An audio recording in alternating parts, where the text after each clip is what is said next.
I've had the job, the only job I ever wanted.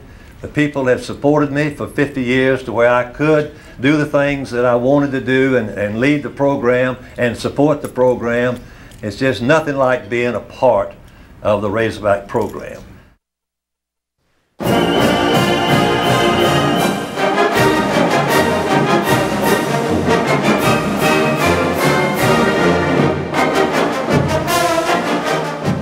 Although not born in Arkansas, no one was more Arkansan, Razorback to the core, than Frank Broyles. His impact on his adopted state as a coach, leader, and visionary cannot be measured by wins and losses on an athletic field, but in the lives of those he touched over his long and impactful life.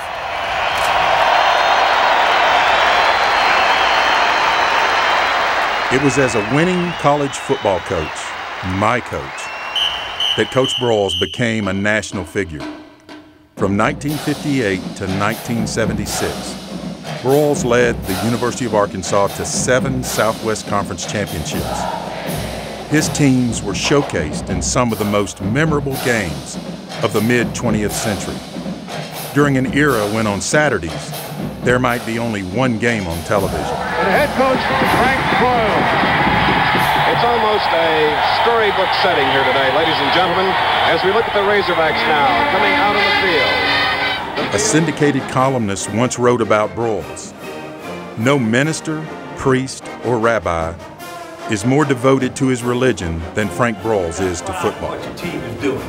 You've got pride in your offense, you've got pride in your defense. And you get pride in your kicking game. And not make mistakes there. And that's what wins in November. That's what wins and carries the game in November, is the fact that you want it more than they do. You got to be tougher mentally than they are. As a coach, Broyles was an innovator who preached fundamentals.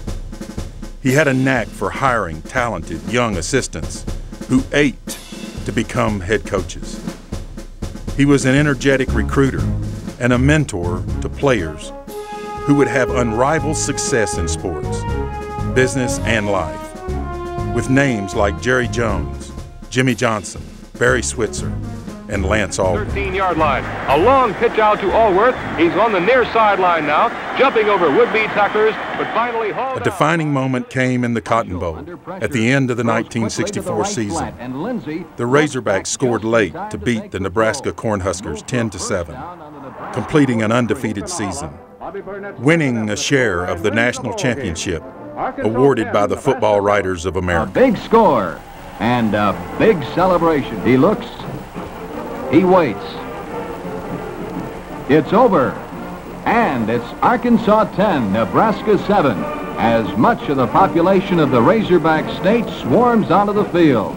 The Razorbacks winners of the Grantland Rice Trophy, symbolic of the nation's finest college football team. Well, it was a feeling that you can't express in words.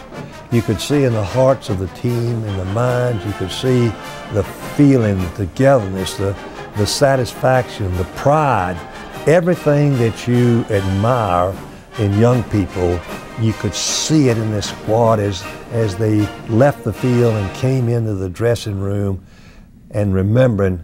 And one of them stood up and said, "Remember when we walked up to you on the airplane and told you what we were going to do? Well, we've done it." Arkansas won 22 straight games during an epic streak in the mid-1960s, as Broyles built and unified a rural southern state in ways that only Frank himself could have imagined.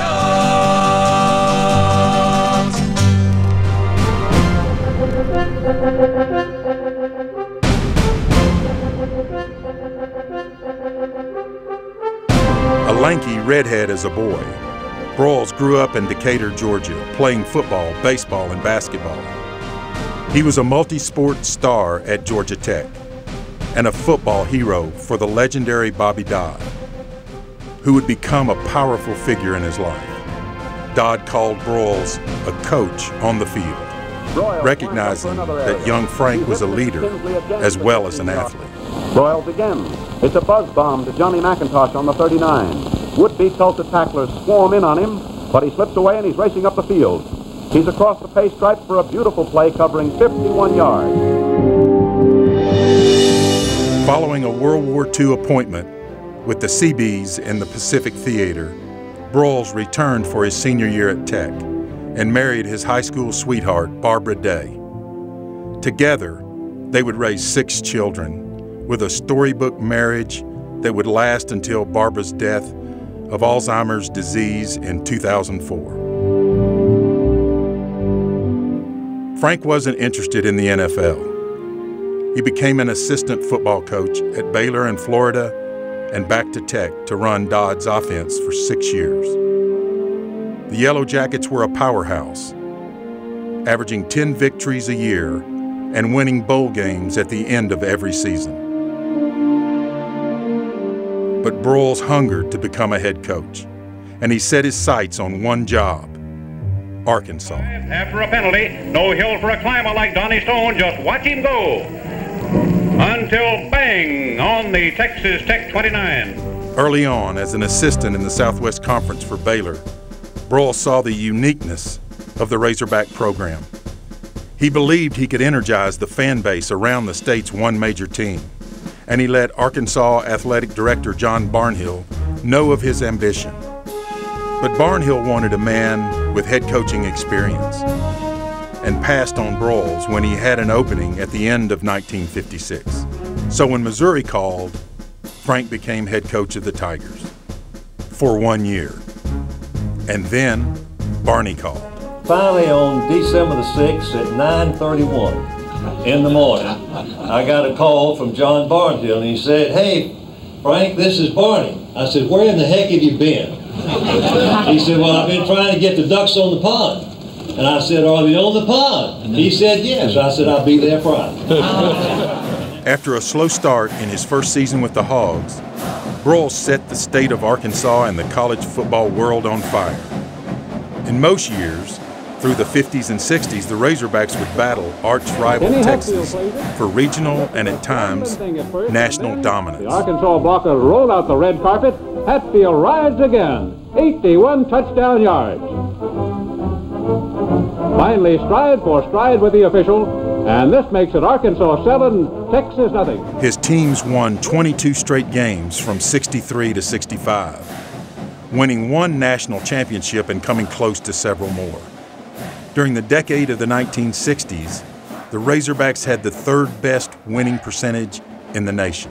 When the Razorbacks started winning, I know that I saw their image change in these years of 59, 60, 61, 62, when we were in the top 10 all 4 years, the team was, and they began to take pride and brag, and it made all of us feel, made the players and coaches all feel good to hear these people say that it changed our image, it changed our self-evaluation, our self-pride. We began to feel like that, hey, Arkansas is just as good as anybody else in the country. We proved it through the Razorbacks. In 1973, Broyles became the athletic director, eventually giving up his job as head football coach at the end of the 76 season. But he wasn't through with football. For 9 years, he worked alongside Keith Jackson as the analyst for the premier broadcast team on ABC. 1-2. I'm Keith Jackson along with Frank Broyles, and this is fun. You don't have to sell this one. It's just put it on the tee, and I guess the old Southern expression is sick 'em, Frank. Keith, when you're playing for the biggest prize in college football, the worst thing that you could have happen is your team be uptight. An avid golfer and member of Augusta National, Broyles hosted the Green Jacket ceremony 9 times, hailing the winner of the legendary Masters Golf Tournament.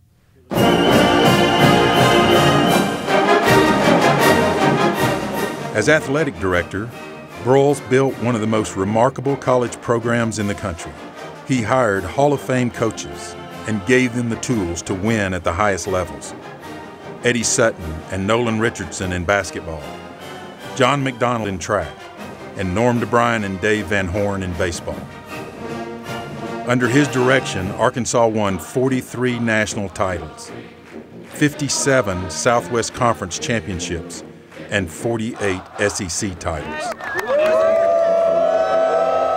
He raised money that built world-class facilities, becoming the envy of much bigger and richer universities.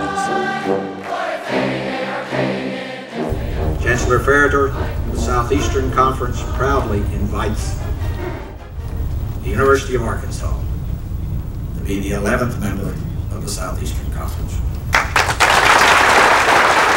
Sensing a shift in revenue and power bases in college athletics, he engineered the transition of Arkansas out of the Southwest and into the Southeastern Conference in 1990. To truly seal the deal, we need for Commissioner Kramer to become not just an honorary Razorback, but a Razorback, and to do that, you have to wear the hog hat.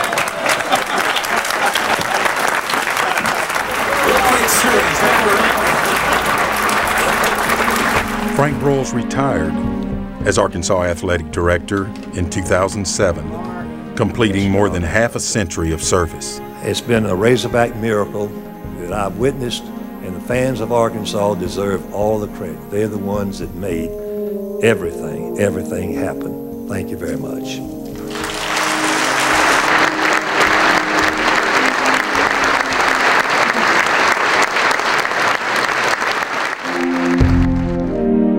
But even that was not the end.